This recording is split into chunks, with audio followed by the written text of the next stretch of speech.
Бүгін менде генеральная уборка, ешкім мешать етпесе екен. Кірдің бәрін жуып, өтектеп, ужин бар еще. Я үйдеміз ғо. Үй шаман сол. Дымда істеп отырған жоқпыз. Келем дейсің бе? Қашан? Қазір? Келін! Тез бол! Үй жина! Адам келятыр, бізде болса боғымыз ағып тұр. Кім тағы? Бүкіл пландарымды бұзып.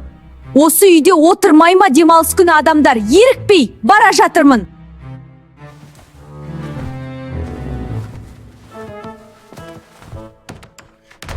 Ой, апа, қалайсыңдар? Немеремнің іші пысып, саған келейін деп, үйінді шашып кетсін, жығысты болсын. Ато үйлерінде бала жоқ.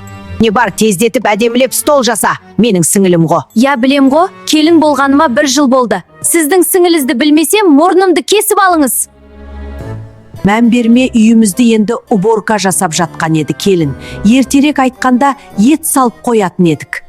Келінге тороп сырткізетін едім. Кешке дейін уақыт бар. Ет салсам болады, апа? Я қызық екен, сұрамайды екен менің мнениемді. Мүмкін мен шаршап отырған шығармын.